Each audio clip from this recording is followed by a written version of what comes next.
మా నాన్న పుణ్యమాని నాకు యమకింకుడు కాపలా తయారయ్యాడు. అడుగు కదపడానికి వీలు కాందే. సరే, రేపు రాత్రికి ఏ సినిమా వంకైనా పెట్టుకునిరా. ట్రై చేస్తాను. అదిగో ఎవరో తలుపు కొడుతున్నట్టున్నారు.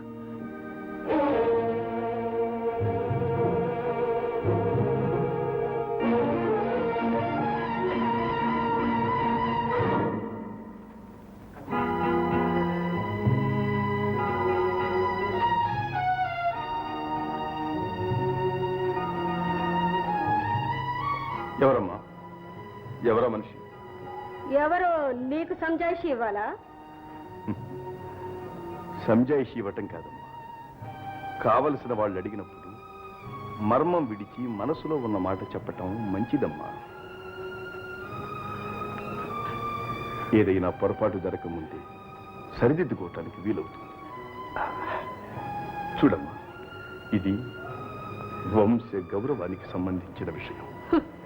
నేను వంశగౌరవం పోయే పనేం చేయలేదు. సరిదిద్దాల్సిన అవసరం నీకు అంతకంటే లేదు. అలా అనకమ్మా. ఈడొచ్చిన పిల్లవి అర్ధరాత్రి వేళ ఒక యువకుడు నీ గదిలోకి వచ్చాడంటే అంతకంటే అగౌరవం మరేం కావాలమ్మా? చెప్పమ్మా, ఎవరతను? చెప్పను. నీకు చెప్పాల్సిన అవసరం లేదు. నాకు కావాల్సిన వాళ్ళు నా గదిలోకి వస్తూ ఉంటారు, పోతూ ఉంటారు. ఎవరు వస్తుంటారు, ఎవరు పోతుంటారు? ఒక పరాయి మగవాడు అర్ధరాత్రి పూట నీ గదిలోకి రావటమా? ఈ పరాయి వాడు మన వంశ గౌరవాల గురించి నీతో లెక్చర్ ఇవ్వటమా? చెప్పు, ఎవడా వచ్చింది? చెప్పు. ఇది నా సొల్యూషన్, నీకు అనవసరం. చెప్పా. జాగ్రత్త కోసం మందలిచ్చానే కానీ నువ్వు కొట్టవలసినంత తప్పేమీ చేయలేదు నీ చెల్లి. అయినా తాను బుద్ధి కలిగి ఉంటేనే ఇతరులకు బుద్ధి చెప్పే అర్హత, అది తెలుసు. అంటే నేను బుద్ధి లేనివాడినా నీ ఉద్దేశం? అది నువ్వు ఆత్మపరిశీలన చేసుకోవాల్సిన విషయం. నువ్వు ఇంటి గౌరవాన్ని నిలబెడుతున్నావో తగలబెడుతున్నావో నీ గుండెల మీద చేయి వేసుకుంటూ. నిలబెట్టుకుంటానో తగలబెట్టుకుంటానో, ఇది నా ఇల్లు. ఈ వంశానికి వారసుని నేను. ఎక్కడ పుట్టావో, ఎలా పెరిగావో, అసలు ఇక్కడికి ఎందుకు వచ్చావు? నా తండ్రిని వల్ల వేసుకుని ఇంటి పెత్తనం అంతా చలాయిస్తున్నావు. దాంతో సంతోషించు. అంతేగాని అంతస్తుకు మించిన వ్యవహారాల జోలికి మాత్రం పోవద్దు. ఏమిట్రా అంతస్తుల గురించి నువ్వు మాట్లాడుతున్నావు? పని పాట లేకుండా జులాయి వ్యవహారాలతో బజార్ల వెంట తిరగడమా నీ అంతస్తు? డబ్బు ఉన్నది కదా అన్న అహంకారంతో అందరినీ అవమానించడమా నీ అంతస్తు? అందమైన ఆడపిల్ల కనపడితే చాలు అచ్చూసిన గిత్తలాగా ఎగరడమా నీ అంతస్తు? ఎక్కడున్నది రా నీ అంతస్తు? వేసుకున్న గుడ్డల్లోనా? ఏ వంశ గౌరవాన్ని నిలబెట్టడానికి నీలాంటి అప్రయోజకులు అనర్హులు పనికిరారు. నాన్న, వంశానికి ఒక్కగాని ఒక్కడో మిగిలావు, ఉద్ధరిస్తావనుకున్నా. ఒక్కగాని ఒక్క ఆడపిల్ల పుట్టినింటికి మెట్టినింటికి వన్నె తెస్తుంది అనుకున్నాను.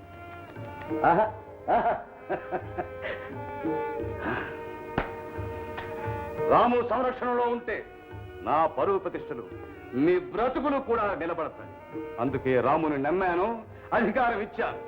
బాబుగారు, అతన్ని ఎదిరించే అధికారం ఎవరికి లేదు.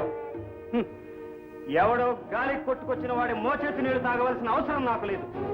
నేను పౌరుషం గల కడుపునే పుట్టాను.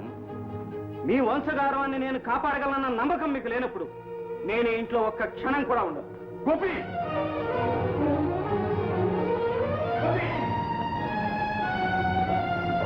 గోపి ఆగు.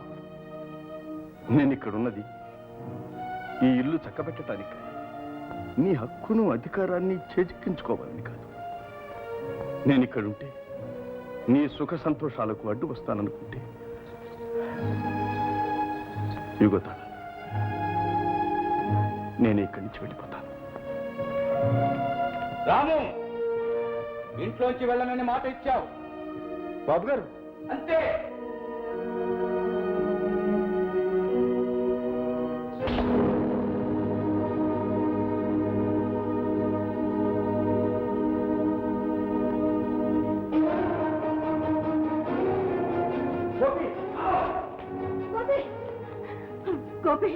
అమ్మా, నేను ఈ వంశగౌరవాన్ని నిలబెట్టగలనన్న నమ్మకం నాన్నగారికి కలిగినప్పుడు మళ్ళీ ఇంట్లో అడుగు పెడతాను.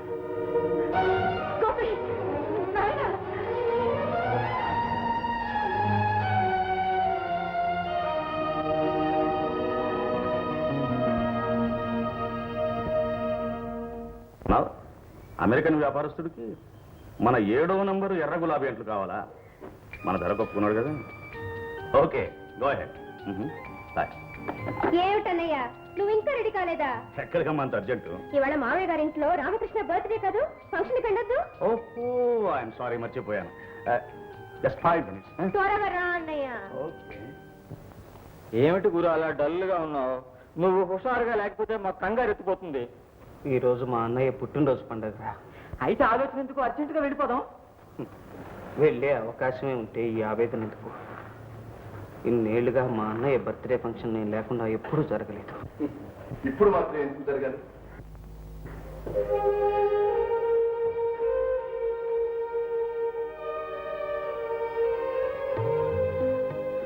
గోపి, ఈ సంవత్సరం కూడా ఆ వేడుక నీ చేతుల మీద జరిపించాలని వచ్చాను.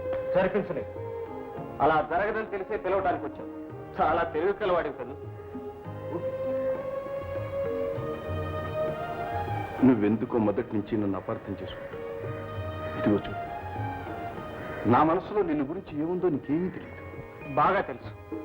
నువ్వు మంచివాడు అనిపించుకోవటానికి తండ్రి కొడుకుల మధ్య తగాదా పెట్టగలవని కూడా తెలుసు. గోపి, నా మీద ఎందుకంత కసి పెంచుకుంది? పోనీ ఓ పని చెయ్యి, నేను ఇక్కడి నుంచి దూరంగా వెళ్తాను. నువ్వెక్కడుంటే ఆ వేడుక తెప్పించు. నువ్వు వెళ్తానన్నా వెళ్లకుండా ఆపుతానుకున్నాడుగా దశరథరామయ్య గారు, మా నాన్న. గోపి, పోనీ నా కోసం నాన్నగారి కోసం కాకపోయినా ఆ అన్నగారి మీద అభిమానంతోనైనా రావచ్చు కదా. అందుకే అయితే అక్కడికి రానవసరం లేదు. నా అన్న నువ్వు చూసే విగ్రహంలో లేదు, ఇక్కడ. నా అన్న ఇక్కడున్నాడు. నా అన్న మీద ప్రేమంతా ఈ గుండెల్లో దాచుకున్నాడు. అయినా నా అన్న గురించి నాకు చెప్పడానికి నువ్వెవరు? ఆ ఇంటికి నువ్వు పిలిస్తే నేను రాను. సర్వాధికారాలతో వచ్చే రోజు నేను వస్తాను. ఇక నువ్వు వెళ్ళచ్చు. గోపి, నీ అన్నయ్య గనక బ్రతికుంటే ఈ తమ్ముడి ప్రేమ తెలుసుకుని ఎంత పొంగిపోయేవాడు. నువ్వు రానందుకు ఎంత కుంగిపోయేవాడు. పనిలో గోపి, అదృష్టహీనులకు ఏ అవకాశమూ ఉండదు. వస్తాను.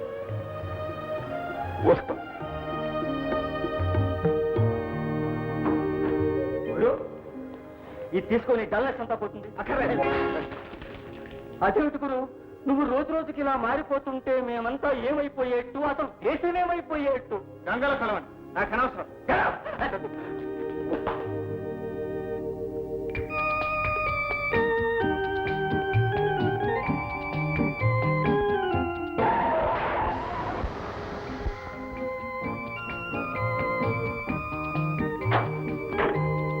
అరే, టైర్ పంక్చర్ అయిపోయిందన్నయ్య. ఇదిగో ఈ నాడా చేసిన పని. అయ్యా అయ్యా అయ్యా, దాని అలా పారేయకండి. ఏ తాగుబోతాడు కలకనే గుచ్చుకోవచ్చు. నాకేమండి, నేను పారేస్తాను. స్టెఫినేస్ పెట్టమంటారా? నువ్వా? నాకు తెలుసు బాబు. సరే, త్వరగా. నమస్కారం అండి దశరథరామయ్య గారు. రండి రండి రండి. హలో మామగారు, నమస్తే. Happy birthday to you. Not to me, my son. Well మామగారు, వీళ్ళంతా నా ఫ్రెండ్స్. Welcome welcome.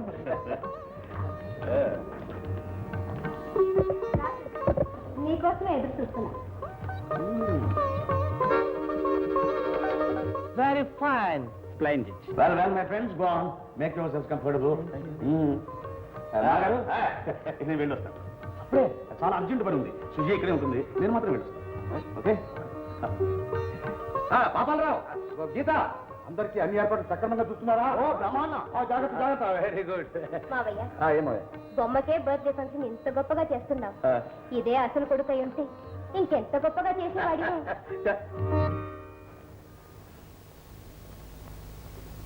ఆ ప్రాప్తే నాకుంటే 20 ఏళ్లగా జయంతి వర్ధంతి ఈ బొమ్మకే ఎందుకు చేస్తానమ్మా?